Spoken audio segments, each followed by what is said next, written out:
Today, you're about to dive deep into a timeless philosophy that has resonated for centuries. We're exploring a principle that, when mastered, can help you live with more peace, clarity, and control over your life. Learning how to manage your desires. It's an art, one that the ancient Stoics understood well. And today, we'll guide you through their approach to this profound concept. What do you really want? In a world that constantly tells us to want more, to desire endlessly, there's an ancient wisdom that offers a different path.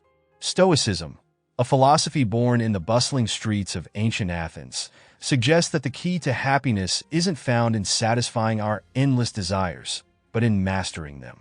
Stoicism teaches that most of our suffering stems not from external events, but from the way we perceive and react to them. And nowhere is this clearer than in how we handle our desires. The founder of Stoicism, Zeno of Citium, was once a wealthy merchant.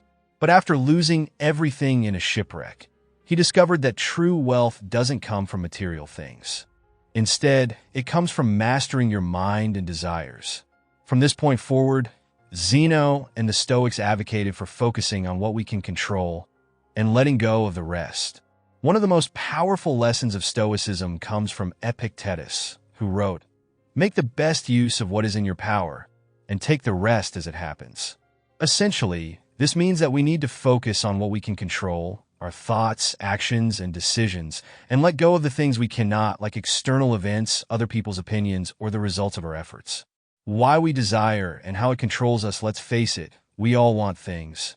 A new car, a bigger house, a better job, or maybe just more recognition and success. These desires can seem harmless, but when they start to control us, they rob us of peace and fulfillment. The more we crave, the more we become trapped in a cycle of dissatisfaction. The Stoics believed that true freedom comes from breaking this cycle by learning how to not want. Here's a powerful question to ask yourself the next time you feel consumed by a desire. Is this thing within my control? Think about it. If you desperately want that luxury car, is it entirely within your power to get it? Probably not. Sure, you can work hard, save up, and make the purchase, but many factors are beyond your control. You can't control the market, the delivery, or even the state of your finances tomorrow. When you fixate on things outside your control, you give them power over your mind. But what if, instead, you focused on what you can control? You can control how you work, how you budget, how you save, and how you respond to the desire itself. By shifting your focus away from the outcome and onto the process, you take back control of your life and your peace of mind. 3 steps to mastering desire now. Let's break this down into actionable steps inspired by the Stoic tradition. 1. Recognize what's not within your control. When a strong desire hits, pause. Ask yourself, is obtaining this thing truly within my control? Often, the answer is no, or at least not entirely. Recognizing that much of life, other people's actions, external events, even how situations unfold, is outside of our control is the first step toward inner freedom. For instance, you might long for a promotion at work. You can control your effort and attitude, but the decision lies with your employer. When you realize this, it becomes easier to release the emotional attachment to that outcome. 2. Redirect your focus to what you can control next.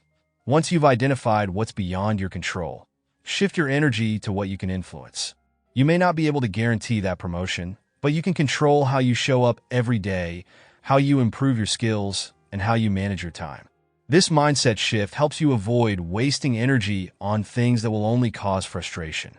Do your best with what you have control over and let go of the rest. The Stoics believed this was the true path to tranquility. 3. Dig deep into why you want what you want. Here's where things get even more interesting. Ask yourself why you want this thing in the first place. What's driving your desire? Often, we discover that our desires are rooted in insecurities or societal pressures. Maybe you don't actually want the new car, you just want to impress your peers. Maybe you don't need that promotion, you just want validation. Be brutally honest with yourself. This is where real growth happens.